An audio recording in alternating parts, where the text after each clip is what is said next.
Caribbean Telecommunications Authority, ECTEL, turns 15 today, and I am pleased, on behalf of my colleagues, to extend warmest congratulations on reaching this milestone. Indeed, it was on May 4th, 2000, that 5 OECS heads of government took the bold step of signing the treaty establishing the Eastern Caribbean Telecommunications Authority. Prior to this signing, our governments had expressed a distinct vision for the provision of telecommunications services. The era of exclusive licenses and the provision of telecommunications services by monopolies had run its course. The new dispensation mandated a change. 15 years later, our government's resolve and commitment in ensuring that telecommunications policies and strategies are beneficial to all our citizens remain unwavering.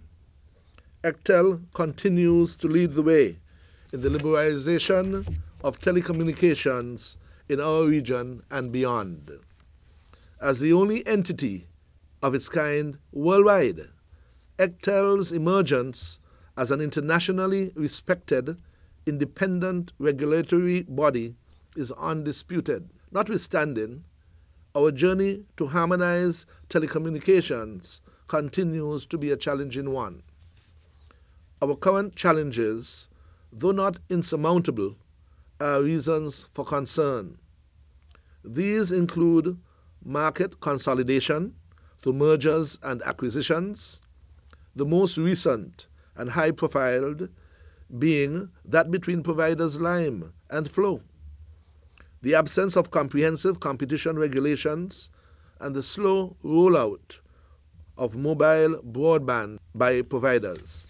The proposed merger between Cable and Wireless and Columbus Communications presents a particular challenge, which takes us into uncharted waters.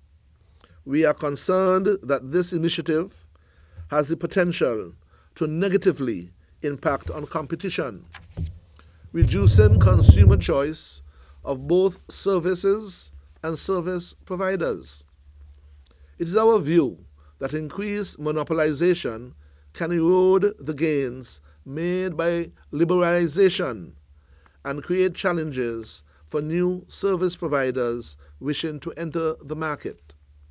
If nothing else, this new development provides further impetus for the revision of existing legislation and rules governing competition in this sector. Challenges notwithstanding, every anniversary is cause for celebration. It is also an opportunity for reflection.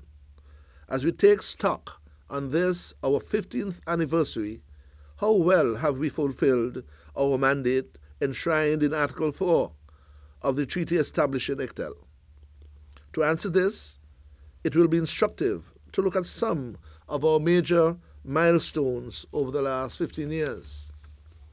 Among ECTEL's main purposes is that of encouraging open entry, market liberalization, and competition in our member states.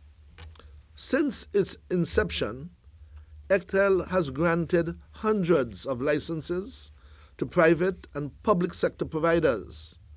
In one member state alone, licenses granted stands at more than 100 and counting. The Universal Service Fund, USF, is one of the major successes of ECTEL and the NTRCs to date. Established in accordance with the Telecommunications Act, it serves to ensure the widest possible access to telecommunications at an affordable rate. Managed by the National Telecommunications Regulatory Commission, NTRC, in each member state, more than $7 million have already been spent implementing a wide range of projects in member states, while more than $13 million have been committed out of a budget of just over 33 million East Caribbean dollars. Projects ranging from provision of internet service in rural communities included resource centers, schools, and community centers, rehabilitation of youth skills training centers, provision of ICTs for persons with disabilities, and installation of payphones to underserved areas have all been successfully implemented in member states. The USF has made a critical contribution to the development of ICTs in the region, particularly in extending internet services. The challenge going forward will be to transform its operations so that it can respond adequately to new sector developments and increased demand for support from our citizenry. Our commitment to increase penetration of telecommunications in our member states has also proved successful. Mobile voice service is nearly universal. 88% of persons interviewed in a recent survey conducted by ECTEL indicated that they had mobile phone service. The challenge now is to obtain universal access to broadband services. In 2005, total fixed broadband subscription in member states stood at 13,900, or a penetration rate of just 3%.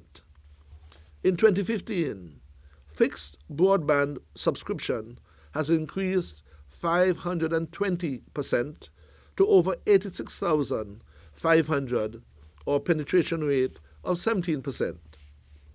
The increased penetration was driven by increased availability and affordability of the service. There was a price drop from an average of $140 for 256 kbps, kilobytes per second, to under $100 for at least 2 megabytes per second across the ECTEL member states. Nonetheless, affordability of fixed broadband remains an issue for a number of households.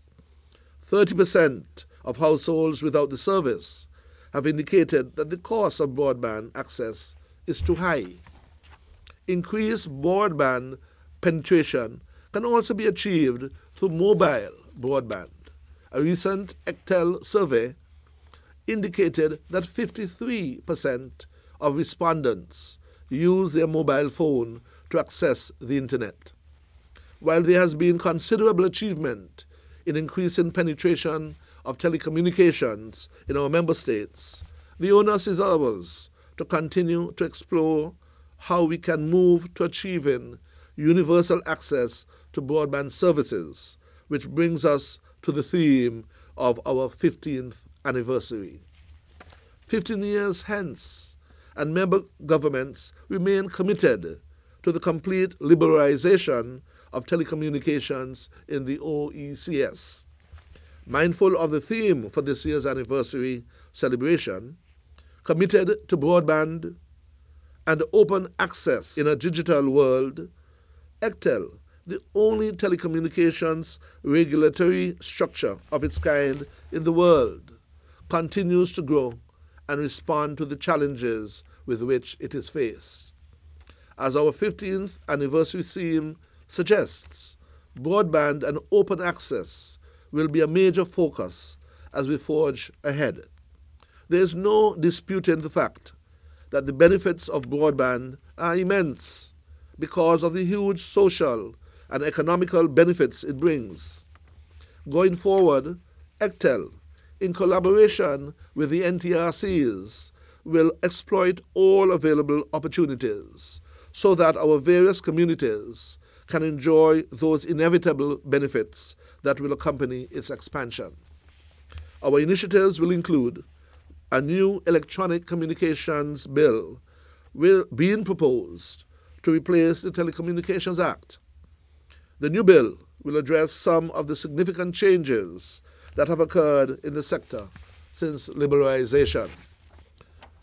Number portability, a key requirement for a vibrant sector which will allow customers to change provider but keep their phone numbers will also be a key agenda item as we forge ahead into the next phase of Extel's existence. Number portability will be particularly important for business customers. That the telecommunications sector is a dynamic one that is changing the face of the world is an indisputable fact. So too is the fact that Extel is changing the telecommunications landscape in our region for the better for all of our people. After a decade and a half, Extel continues to be the gatekeeper and guardian of the telecommunications sector in its member states. As we bask in the strides we have made in our work in collaboration with the NTRCs, buoyed by success and undaunted by the inevitable challenges, we recommit to continue our collaborative role, being fully aware of each other's role and responsibilities. Congratulations once again to Extel. My government looks forward to continuing to play its part to ensure the continued success of this important regional initiative. Thank you.